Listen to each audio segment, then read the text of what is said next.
Welcome. Welcome. We are back, man. We're going to call this Lions Daily. We'll just continue to call this Lions Daily because it works. All right. Today we're here with something. I haven't wanted to do this. All right. I've been kind of holding off on doing something like this, but we're here. We're going to do it. We're going to talk about surprise cut candidates this upcoming season for the Lions, really through training camp. Training camp's right around the corner. Today, tickets were available, which was a mess, by the way. Shout out to the tickets. They were a disaster trying to get tickets.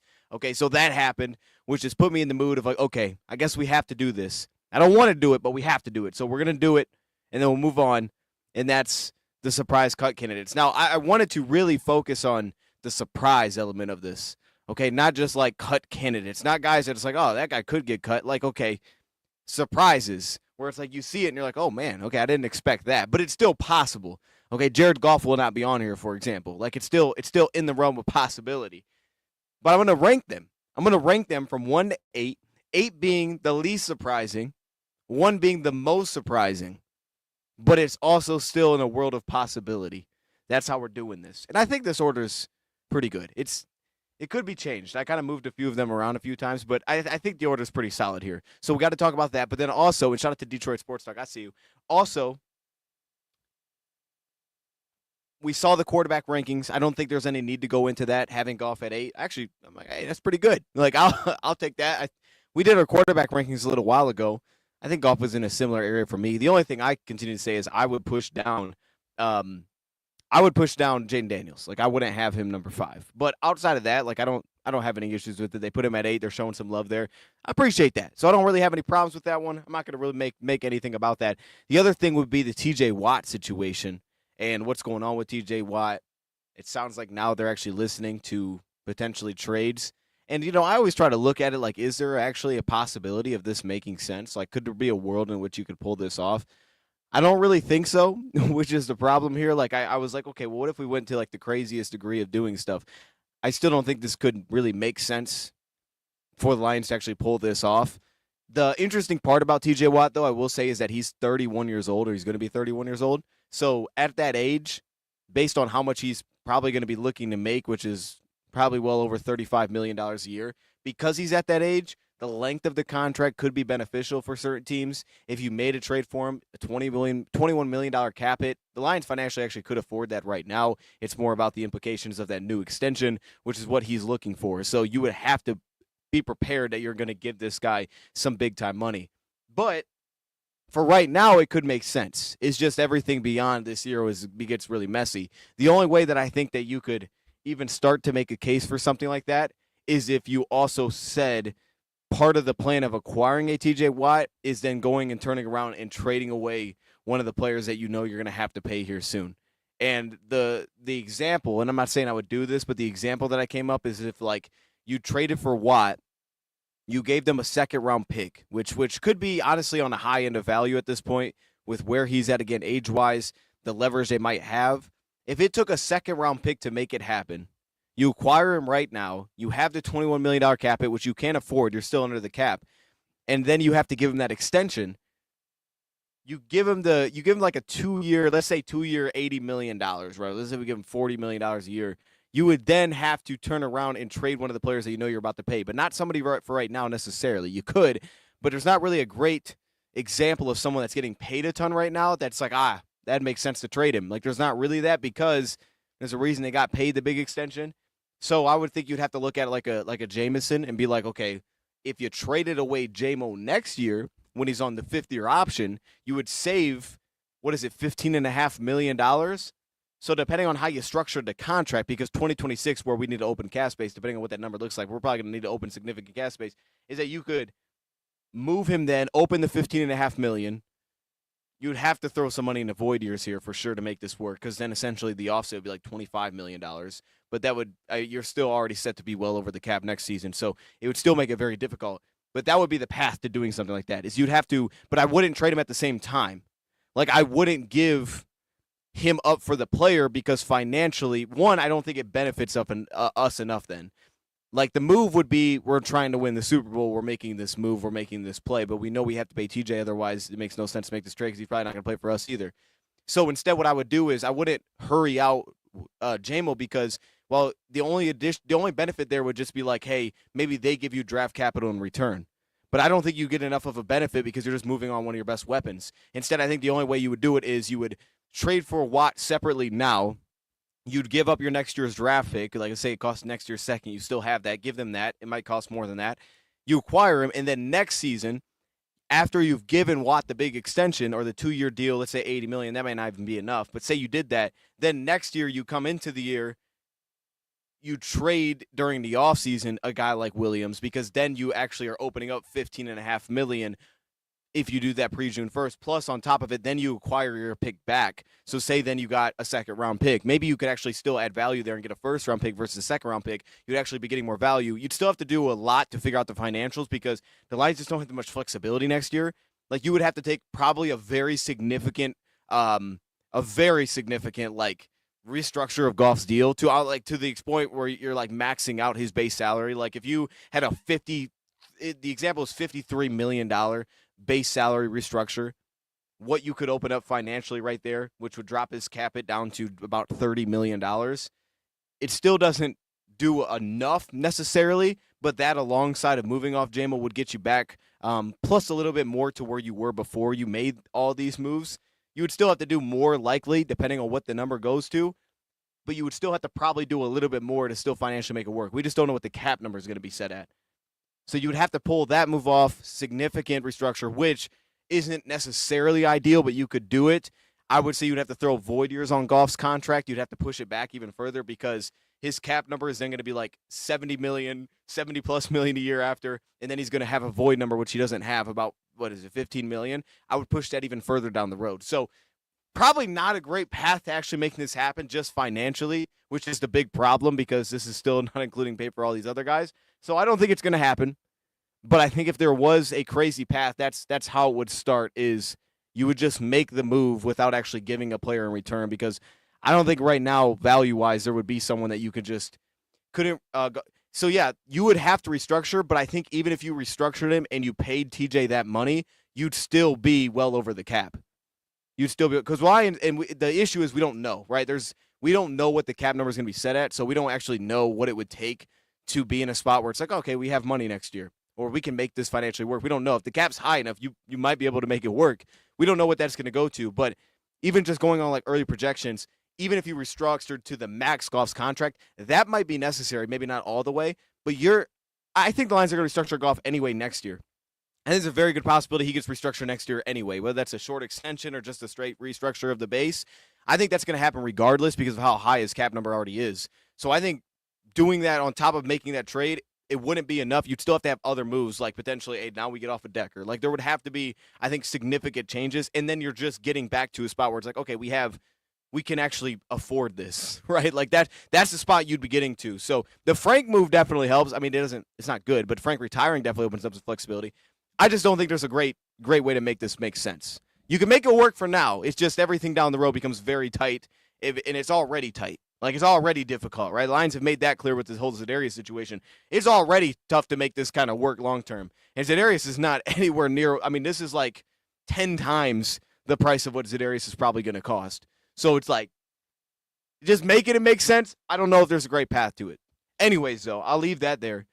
Let's jump into this. Let's jump into this list. We're going to start from the least surprising to the most surprising potential cuts. I don't want to show them all at once. Can I do this without showing them all at once? I think I'm going to end up showing them all at once if I do like this. Okay, maybe we'll just talk through it. Let's just talk through it. I want to show this, but I don't want to show them all at once. Okay, how can I do this? I should have put these on separate graphics. You know what? It's fine. We're just going to talk through it. All right, number 8. The least surprising cut. Okay, so again, I can't just pick any player here. It has to be somewhat of a surprise, but it's the least surprising of the 8. Number 8, Kenny Yeboah, tight end from the Jets that we signed this offseason. That would get things started. I don't think people would be crazy shocked if Kenny Yeboah got cut and he didn't make the final 53. I think it's a very real possibility, as we've talked about. Lions only keep 2 tight ends this year, Brock Wright and Laporta. And right now the competition for that room is super up in the air between the UDFAs and Zach Horton and Luke Deal, and then Shane Zylstra in the mix. Like, Shane Zylstra, if they kept 3, could just beat him out, and it could just be you're going that direction. Shane over Kenny Yeboah. Yeboah doesn't have that kind of production where I have like ultimate confidence this guy is. Like I could see him having a slight leg up because of the contract. He's got a little bit of guarantees in there, but it's nothing really that's significant. That makes me believe that there's like, oh, he's in a really good spot to make this team. You'd save $715K if you cut him. You'd have $482K in dead cap. He has a $1.2 million cap hit. So there's nothing there that like locks him in necessarily. I think it would be slightly surprising because I think the tight end 3 battle does feel like it's so wide open that Kenny Yeboah signing with some guarantees feels like he does have the nod right now. But ultimately, I don't think it's crazy to think that this could happen. I don't think it's crazy this could happen. The guy had, 5 receptions last year? And on top of that, as much as we like him as a blocker, as a move blocker, we may have better blockers on this team as undrafted free agent signings. Like, that's very possible that we get more out of those guys. What does pass protection look like, athletically speaking? The big positive for Kenny is he does a lot with the ball in his hands, but you're not getting a lot down the field. Right? Like, if you look at it statistically, the guy had 33 of his 47 yards last year were after the catch. So a lot of it was just catch and run opportunities, chip flats, those kind of things underneath. So for that reason, it makes sense to like him stylistically. Can he show some flexibility potentially? But I think this is even more so just about only keeping 2 tight ends. But I think there's a real possibility that someone jumps him. Like, I don't think that would be shocking at all, actually. I wouldn't be shocked, especially if it's Shane Zylstra. I thought his name was pronounced Yeah Boy, like Flava Flav. I don't think so. I think it's Yeboah. I don't remember where I read that from, but it's stuck in my mind, so I'm just rolling with it because for some reason it comes to mind every time I see the name. I feel like I read that somewhere. Like, usually I watch, like, those videos that are like, here's how to pronounce a name, and they pronounce it. That doesn't mean it's right, though. So that could be off, but I'm just going to rock with it because I don't mess it up when I say it like that. Congrats to Jared. They just had their baby? That's fantastic. That's fantastic. Okay, let's go to number 7. I think now we start to really crank it up a little bit. This is where things get interesting. Number 7, cornerback Rock Ya-Sin. Number 7 in terms of surprising cuts. This one would, if I saw this news, I'd be a little bit like, oh, man, okay, that kind of stinks a little bit. Like, there was some upside really here. You would save just over $1 million if he was cut. There's no dead money to his contract. And also for that cornerback room, it's right now I feel like you have 5 that you, do I want to say 5? You have 4 that you know. And then after that, you have a 3-way battle for how many spots, I'm not really sure. Flexibility could matter a lot here, and that's not counting in Avonte Maddox. Khalil Dorsey has a 2-year deal. You have Stanley Thomas Oliver, who feels like he's the furthest on the outside, but maybe could show a little something we just haven't seen in a while. Rock Ya-Sin has done it. Last season, he didn't. He played 60 snaps. He's bounced around a ton. There is some very high peaks and some low valleys, I think, with Rock Ya-Sin's game. I think it does translate well to what we do stylistically. I think he fits stylistically. But I think there's a real possibility that he's inconsistent enough where if the Lions want to keep 5 corners that they just lean to Dorsey, because I think Dorsey contract-wise does get the nod right now. So I think it's possible that this happens. I don't want it to happen because I'd like to see what the upside could get to, but at 29 years old, you're kind of like replacing the Kindle Vildor. I feel like Dorsey's much more of a proven replacement there, at least as a Lion. But it's kind of crazy to say that because neither of these guys have really played in the regular season recently. Rock Ya-Sin, of course, has much more of that experience, and he's actually put together some really strong years over the past couple of years specifically. So I'm going to say that this one would surprise me a little bit. Like, if I saw this, I'd be like, okay, I'm a little shocked. But at the same time, typically guys like Dorsey have been great through training camp and preseason, so him being great again wouldn't be surprising. And then Stanley Thomas Oliver is kind of a wild card, but I don't think Oliver has to jump Rock Ya-Sin for him to be cut, for him to be on the out. Right? I think that those 2 things could happen independently. So number 7, Rock Ya-Sin. Let's go to 6. This one kind of hurt a little bit, but I also now this doesn't mean I'm thinking this is going to happen. And by the way, I'm not rooting for any of these to happen, okay? To make that clear. I don't want any of these dudes to get cut, but we know things are going to happen. At number 6, I'm going to go guard Kayode Awosika. Honestly, I don't know how to pronounce his last name. I just found that out right there. I just found it out. But Kayode's I got to put Kayode on here. Now, when we did our last kind of like prediction type of 53-man outlook, I think I put Kayode actually on the roster, but Kayode, there's a lot of things to be kind of weary of as we head into this season. The first thing is the guard flexibility. Guys that can play center and guard, we have a lot of those guys now. Tate Ratledge, Graham Glasgow, Tristan Colon, also having, he slipped my mind right now. I'm missing one. Who am I missing? Michael Neese. You got 4 guys that have legitimately done that in the NFL. So you have a ton of flexibility there between the guys that can play both positions. We're not getting that from Kayode. He's just playing guard. Now, that's not a terrible thing, but again, last year becoming inactive, getting jumped by Mahogany, I don't expect him to have a real shot to become in as a starter, so he's already kind of in that next loop. And I think when you get to that next loop, Miles Frazier feels safe being a draft pick, a day 3 pick, having maybe some tackle flexibility, but I think having both guard, being able to play both guard positions, I think he has that too, just like KO does, and I think he's going to make it, so that puts you at 6. I like Tristan's flexibility. I think Tristan is arguably a better player, so I think Tristan's in a good spot. And then again, it's the Michael Neese, it's the Nitain Mutai, now that we're finally really going to get a look at as Lions fans, who also is kind of guard only, but he is a people mover, and that's kind of what KO's thing is KO's a people mover. So this one would surprise me because I think coming in, I feel a lot more comfortable with what I know I have in KO versus a lot of those guys. But because the draft picks aren't going anywhere, and I think Tristan is a good player, I think he's going to stick around. I could see him getting the nod over Michael Neese. It just depends on how comfortable they are with some of their center flexibility because Yodi hasn't really added that to us. So this one would save us $1 million, $300K in dead cap. He had that guaranteed. It's on the board because of the flexibility that we have on the inside, and especially if a guy like Mutai. If Mutai shocked the world and made the team, I think he's definitely on the out. I'd like to keep him because he has been able to play both sides. Last year was a little bit messy, but he still has been kind of a player that we've been able to throw in a pinch. I do like him because I think he's probably our best mauler that has been over the last few years as an interior backup. Like when he comes in, he pushes people around. He's very lengthy on the inside. His pass pro is just very inconsistent. So I like that aspect, but this year there's some real comp, and there's a lot of young comp, and there's a lot of flexibility in the inside. So I'll put him at 6. Number 5, I'm going to go Broderick Martin, nose tackle. This one is on the table because of the depth of the competition that's there. There's a ton of depth that he's going to be battling with this year. As for him, the biggest reason that it would be a surprise is probably where his contract's at. He's only going into year 3, so he still has a year left on his rookie deal.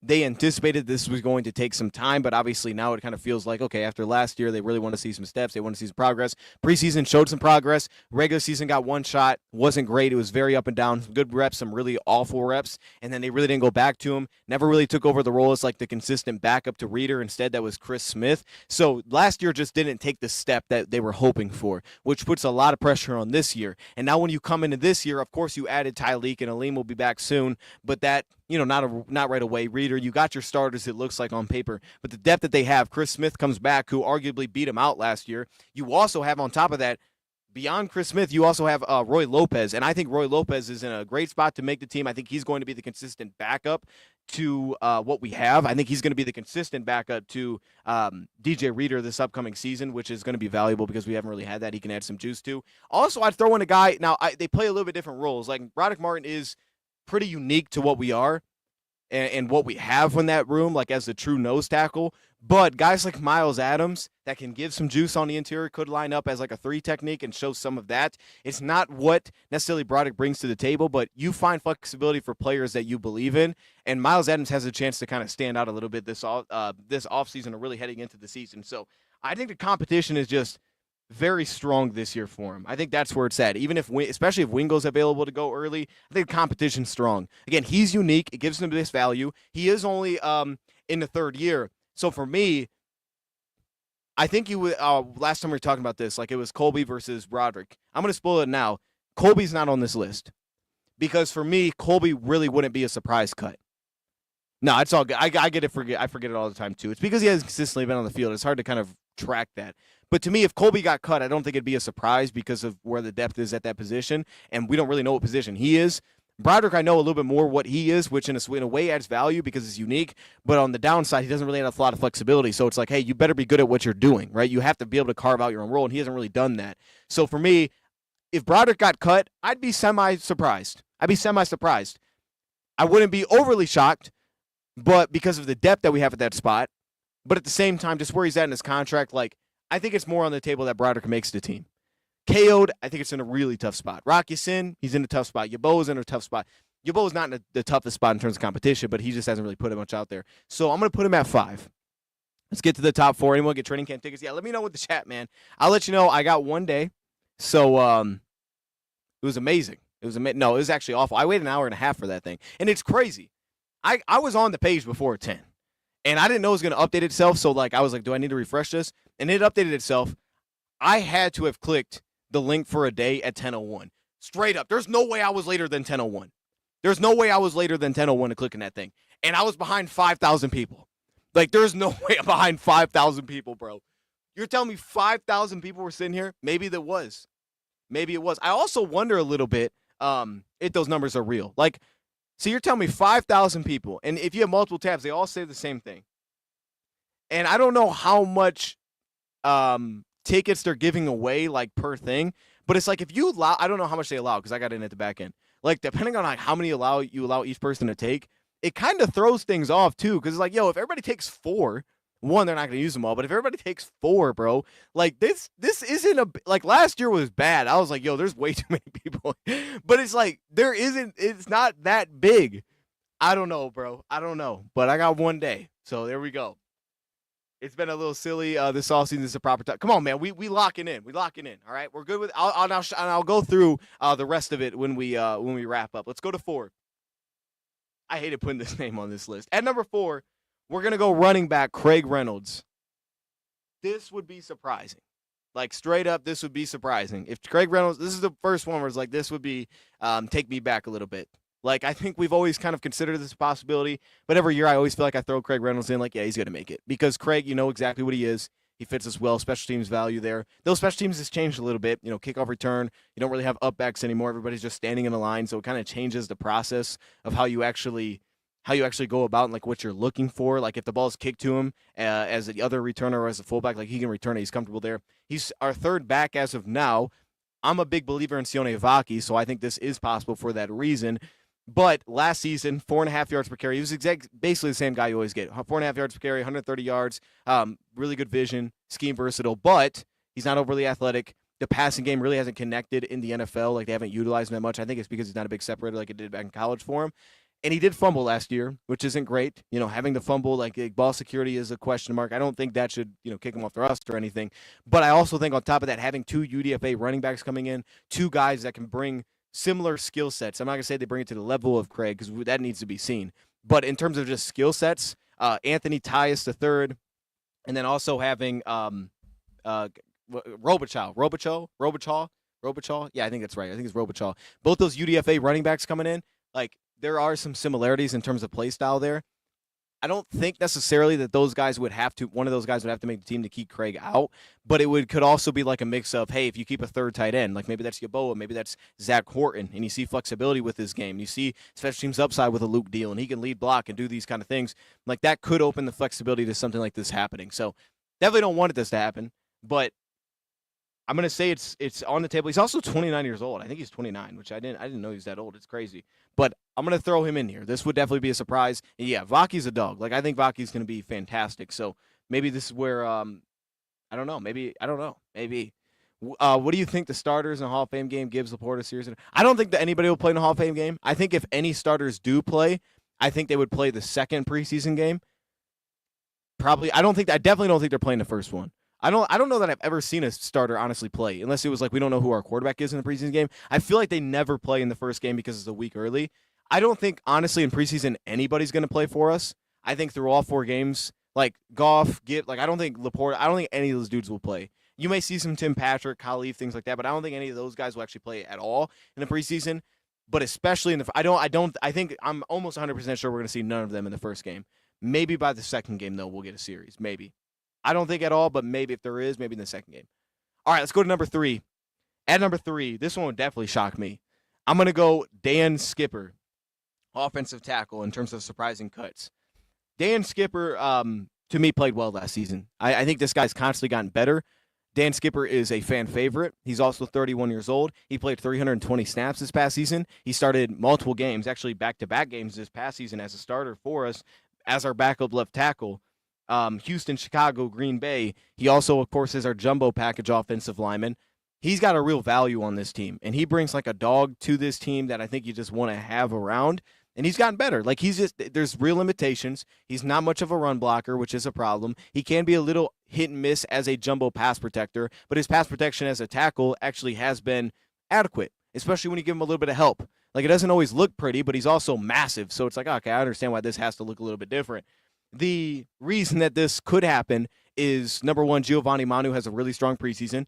The Lions get to the point where they feel comfortable with him as a backup. It makes me think of last year when Hendon Hooker looked really good in the preseason. I just weren't sure if the Lions were going to get to the point where they're like, hey, this guy's our number 2. And then they got through the preseason. They're like, yeah, this guy's a backup. So they obviously, had, I think, Bridgewater last year. But they got to that point where they felt comfortable. They could get there with Manu where it's like, and they did it with Mahogany last year through practice. We didn't even see him play, where it's like, hey, if we had to put somebody in at left tackle during a game, we'd go to Manu first. We feel like he gives us a little bit more. So it'd be that tied along with potentially if a Colby Soar still had a really strong preseason, which is still on the table.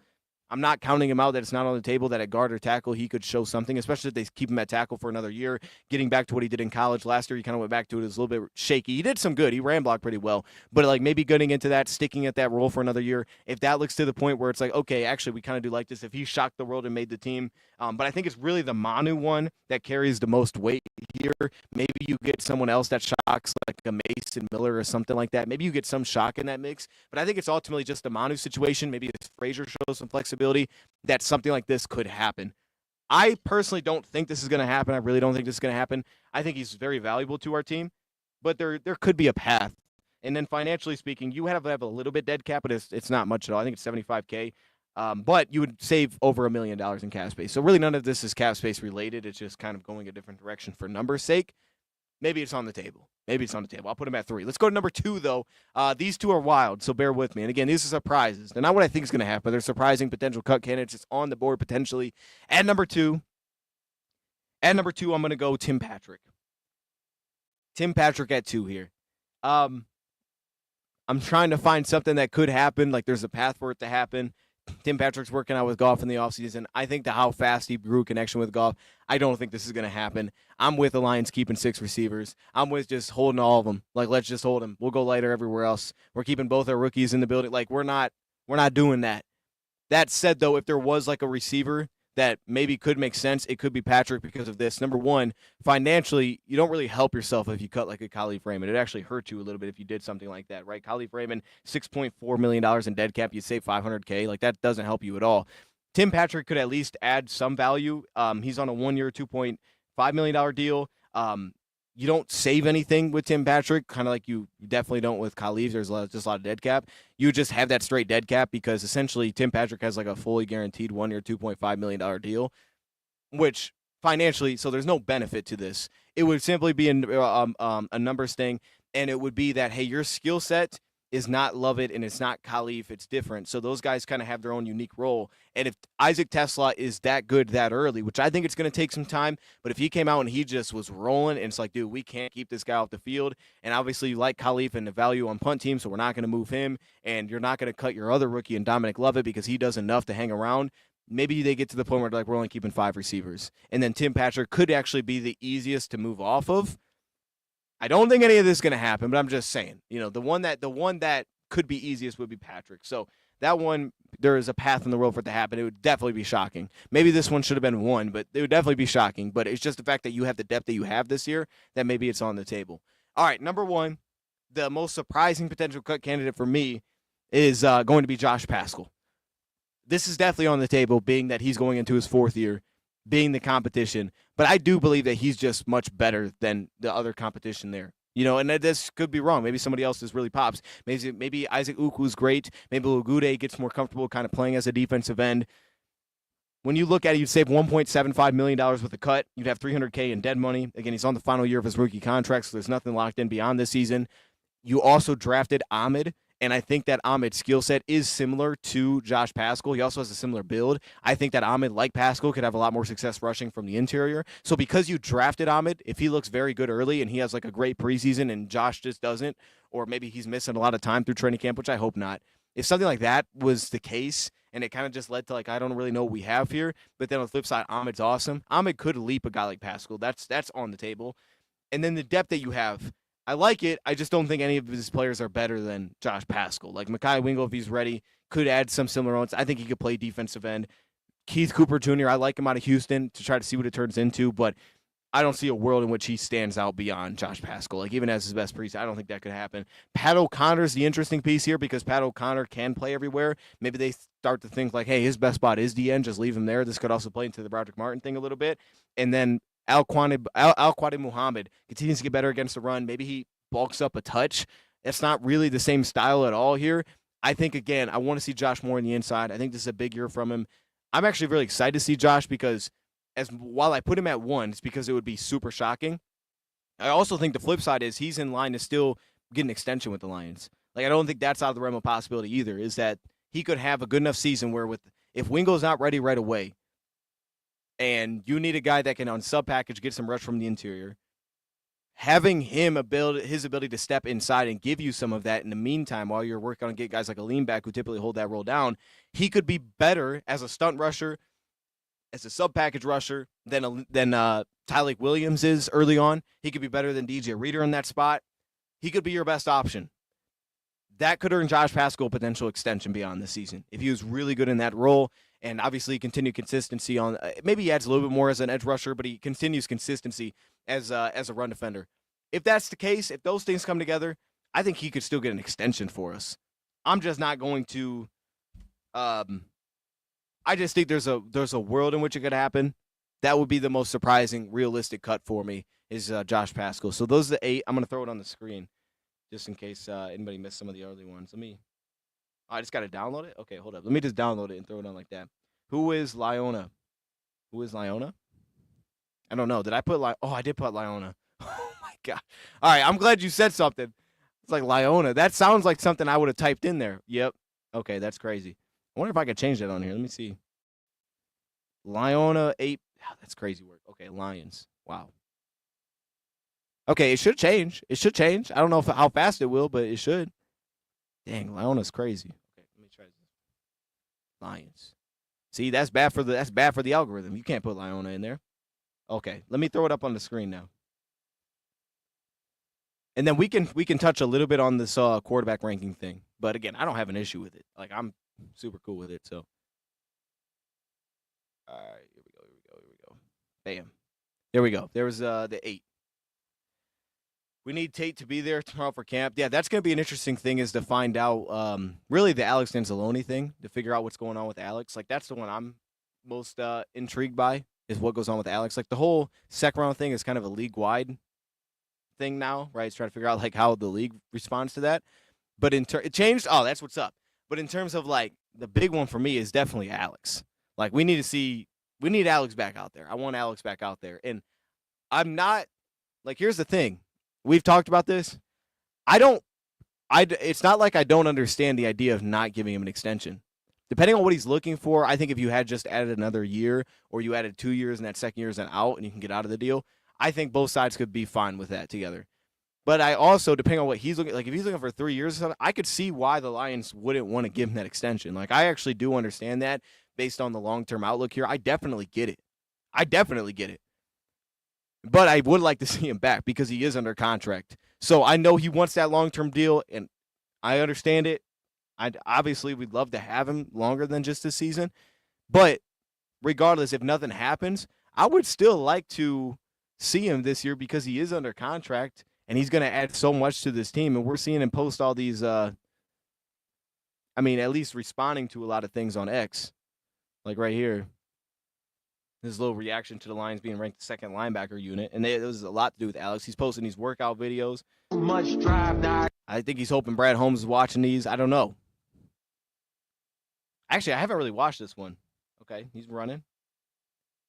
It's like a track workout. I see what he's doing. He's doing, okay. Oh, my gosh. Wait, hold up. How much is that? What is he doing here? 45s, 245s on each side? What is that? Quick math.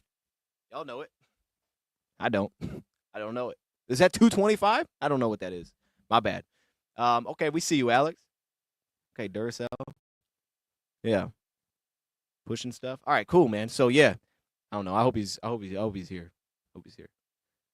I don't understand how we don't give Big Z a deal. Yeah, I don't know, because I don't know what he's looking for, right? So it's like I just don't know. I don't know what he's looking for. I don't know what the Lions said they're willing to spend on him. I still kind of think it's going to happen. I don't think it's necessary. Like, I think we do have a really nice defensive line this year. So I don't think it's necessary that we actually get something done. I'd like to see it get done. I don't think it's necessary that we get something done. I still think it's honestly, I think it's probably he'll probably sign here eventually. The only thing is, I just wonder if it's going to be before the season, if he's going to want to do the training camp workouts, if the Lions would be cool, like, hey, during the season, we might need you, we might call you, like that kind of thing. I think at some point, he'll probably end up back with us. I think at some point he will. And I would like to see that happen. I don't know what he's looking for. I don't know what other teams, because I mean, I would think there's other teams in the league. Like, everybody needs pass rushers that have at least made calls and talked to him about, like, what they would be willing to spend on him. So I guess we'll probably hear all the aftermath when we find out where he signs. You know what I mean? When he find out, like, if he signs somewhere else, he'll probably give all the. I'm sure we'll find out all the, like, oh, Lions didn't offer me this, or it'll be the flip side. He signs with us, and it was like, hey, these other teams tried, but they couldn't get it done. He did want to come here, so maybe it is that. I think it too. See, I think. Well, we had the number. What was the number that we liked? I don't know if it was 12.5 per year. That might have been a little bit high, but it was. To me, it also isn't an age thing. Like, I would be fine with giving him a 3-year deal if we had the financial flexibility. It's just that we don't have much flexibility. Like, so I'm not mad at just not. I'm not mad at, like, they're okay. Yeah, so maybe like yeah, I could see 12.5, 12.5 on the high end. You'd like to keep it closer to 10. In terms of the offer. I don't know that he would accept that. 12.5 probably on a higher end there. Give me an out towards the back end of the deal. That's how I would want to set up. But I'm sure that he'd be looking at that like, yo, I don't want that. Like a 2-year extension, but you can get out that second year. Like, he probably doesn't want that because that doesn't really add that much in terms of, like, security for him there. At that point, you might just be like, I'm going to go be a free agent. Let me go get some bread this offseason. But that said, because I don't know that he'll ask for a trade. And I don't know how much a team would actually, how many teams would be willing to trade for him. But that should at very least get him on the field for us, because then he got to play well so he can go get the big deal elsewhere after this year. So at very least, like, I hope that he plays anyway. Like, I think that's on the table. He just plays anyway. But yeah, it's more so just like a flexibility thing. We just don't have much cap space going forward. Everything's got to be, like, tight. Everything needs to be very tight going forward. So I'd like to keep him, but I also don't hate the idea of just them not paying him. Like, I could, like, depending on what he's looking for. I mean, if he's looking for Jamie Sherwood got 15 a year, he probably won't look for that. Zach Bond got 17, probably not that. But yeah, I mean, if you're looking for 14, like somewhere around 14 a year, like, or he wants 3 years locked in, I definitely understand the lines. Like, yeah, we just can't go there. Like, we can't go there. And I love me some Duracell, but I get that. Like, I could understand it. Like, these are kind of the tough decisions that you do have to make. So I would get it. But yeah, I think you would think the common ground could be a 2-year type of deal. I would think that would be common ground they could find. But even then, it still makes it difficult, because if that second year is not out and he's, I don't know, bro. I don't know. Injury report, Barnes and Rodrigo. Injury report on Barnes and Rodrigo. So, Rodrigo's going to be out for a little while. I think we're looking like what they say, like week 10, somewhere second half of the season is kind of what we're thinking there. I think Barnes is going to be ready to go. I think last time I looked at it, Barnes will be okay. Let me remember though, what it was. I think he's going to be ready to go for camp. Not Scotty Barnes. Dang, hold up.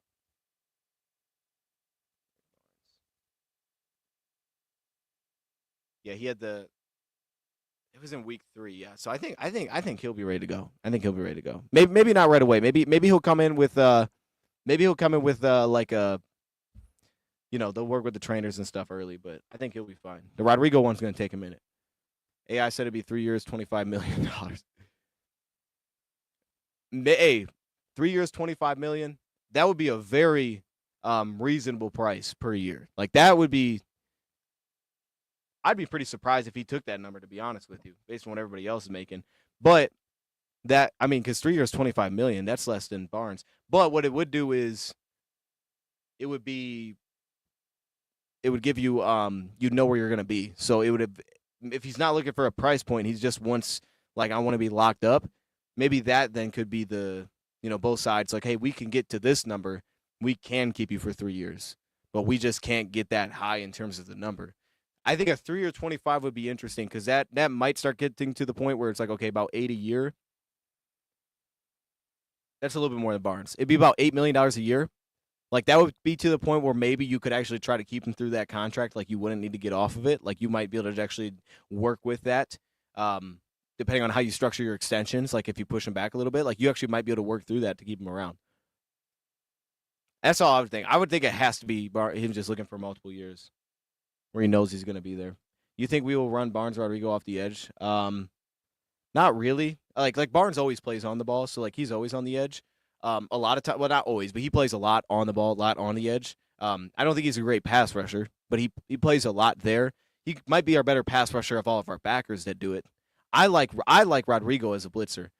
They played him on the ball when Derek Barnes got hurt, but because he's not available early, it'll definitely be Barnes in that role. I love Malcolm's flexibility. I don't think either of those guys will be like predominantly looked at as like a pass rusher, if that's what you're kind of talking about. But I definitely think Barnes is going to continue to play on the ball because Barnes, when he's on the ball, is one of our more effective run defenders.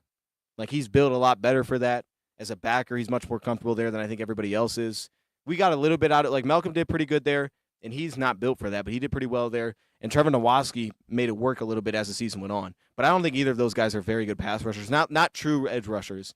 Malcolm, I think, maybe is our best blitzer, surprisingly enough, but I don't think either of them are very good pass rushers. Like I don't think you would be a better off team putting Barnes to go rush against a tackle than you would saying just let Muhammad rush the tackle. Like I would rather have Muhammad in that spot because Muhammad's going to have much more of a way that he can win and something that he can tap into. I don't think you get as much of that from the other two. Like you're going to get more effort wins and things of that nature, but you're not going to get consistency, I don't think, from those two. But Barnes will definitely be on the ball a lot. You know, we got to sense that last year. AI said that's crazy. AI is crazy. AI making contract is wild. I wonder if he looked at that and he's like, "Here, this is what I'm gonna send. This is what I need." AI said that if you could pick one, Z or Alex to sign here, who would it be? For 1 year, if I could pick one. See, that's the weird thing though, because Alex is signed. So like to me, that question is difficult because it's like, well, if I could pick one, like to sign, I think I would sign Za'Darius because he's not signed. Like, you know what I mean? Like I'd be like, all right, sign Za'Darius. But I get the question. If it was like, if you could pick one to actually be here next year, like he's going to be on the team, that's interesting. I think you could make a case for both sides there. I would probably lean Alex just because I think that he fits so well off of Campbell. Like I think he's a perfect complement to Campbell. So I would lean Alex because I think that second level to the back end, which could be our strength this year defensively, would definitely be more consistent. And I think we have the dudes at edge. We just need them to be healthy. So I'd pick Alex from that in that scenario. But definitely, like if it was like to give a contract, so if it was like an Alex extension versus Za'Darius 1 year, I'm going Za'Darius because I don't have him. Like, give me Za'Darius. I think Alex is gonna play. I think Alex is gonna play regardless. All right, I really do. I think Alex is gonna be on the field. I hope he's gonna be on the field regardless of what happens with this contract. Because if that's elsewhere, like you still got to play. Otherwise, you're not gonna really have value next year. Now, in fairness, I guess Drake Greenlaw had some value and he didn't really play. But Drake Greenlaw also he played a little bit. He was a dog when he played, but he got a nice little contract. Drake Greenlaw played a little bit for not playing like at all the year before, which makes it really interesting. But Drake Greenlaw is also much younger, right? Like he's in his mid-20s. I think he's in his mid-20s. How do you feel about Frazier getting an opportunity to shine? If Ratledge holds out, yeah. If it's very on the board. Like if that happens, Graham's definitely going to be at center. Miles could definitely start.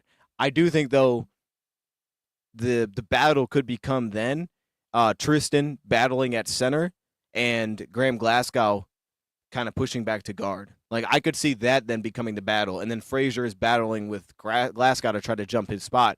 And if they got to that point, then they would go that route. That could honestly become the battle at that point. Like if there was no Tate, I could see that being the battle of like Frazier battling with Graham for the spot. And if Frazier earned that spot, you could push Graham back to center. But if Frazier didn't take that position, they would just leave those two. They could put Tristan next to Graham and roll with that. But I'm definitely of the mindset. Miles Frazier is a starting level player.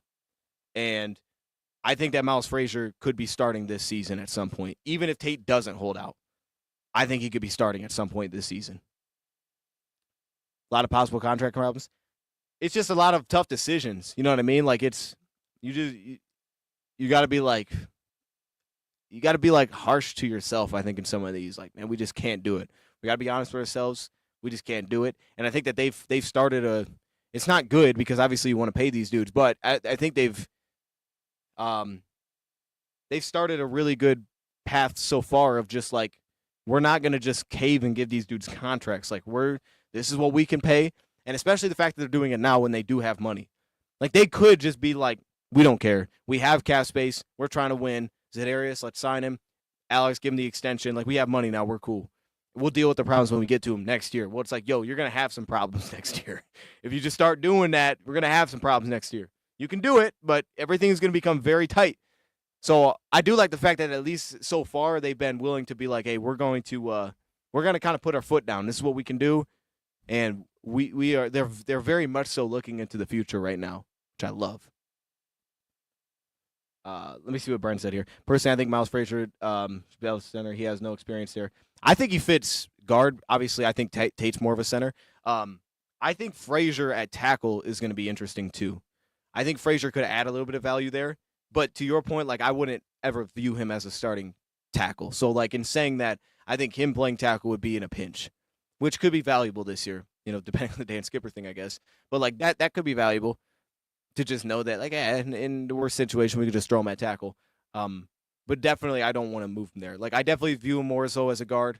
I think that he's going to be really good as a guard. I didn't really believe that he was going to be a center, but maybe he does. Maybe I'm off on that. I'm excited though. I'm excited to see Tate. So I hope he does get out there because I want to see some preseason games. I want to be able to watch some preseason games. And obviously, if he's going to be playing center year one, like bro, at some point, like we got to see him. So let's at least get it out there to see the bat early. Trey Smith. So he got extended. Trey Smith, 4-year, $94 million, $70 guaranteed, highest paid guard in history. So he just got. What was he on? He was on a tag, wasn't he? I think he was on a tag. That's interesting. What is that per year? 94 a year? It's over 20 a year.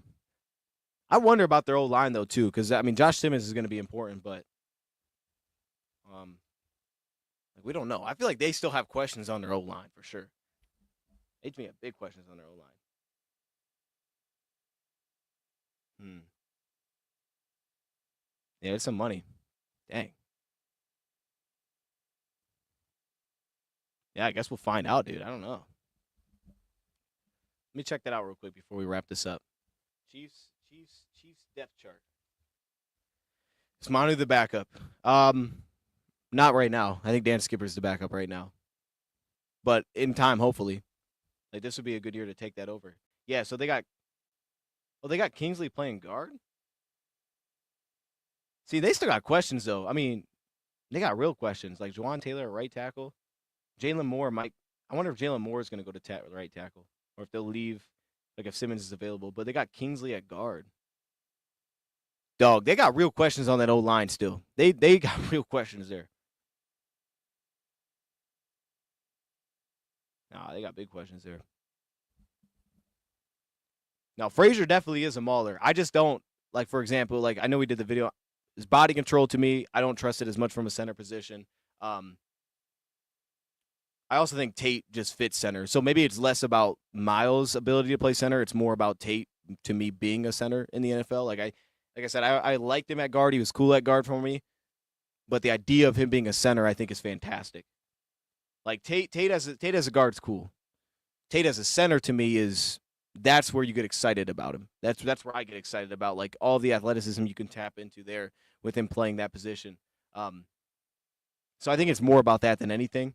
Like, you're definitely going to have some questions for pass pro, I think, early with Miles Frazier. Like, that's going to come up for him for sure. And his range is fine, but you wonder, like, if it's, like, how rangy he can be in those spots. And I think that kind of limits him a little bit at tackle, but it's enough to maybe do it in a pinch. It's kind of one of those things. Footwork needed some real work for me as well, which I don't really love from the center spot. Those guys that need work on footwork. So, yeah, maybe it's less about, like, him not being able to do that. I think there's a path where, yeah, I guess in a pinch he could probably do that, but it's more about I want Tate there.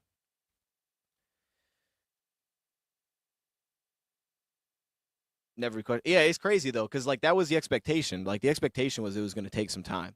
So like, I think like thinking that last year he was going to become the backup, especially when Skipper wasn't bad last year. Like Skipper was legitimately solid for us.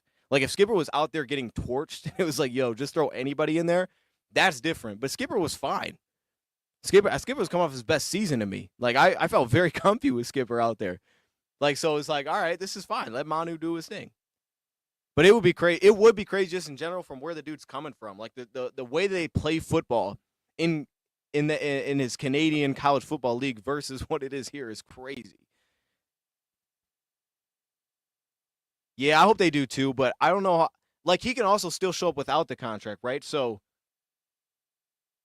like he could participate without it. Even if it's not preseason, he can still participate without getting the contract. And I believe a lot of players will probably end up doing that.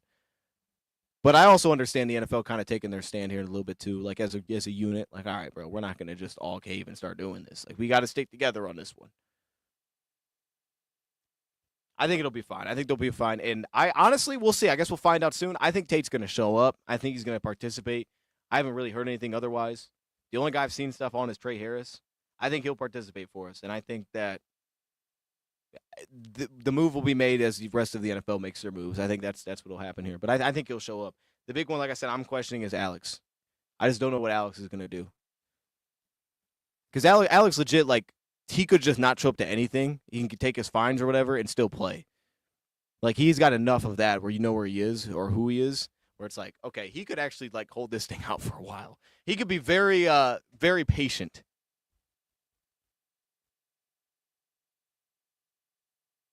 All right. Well, with that said, I'm going to leave it there.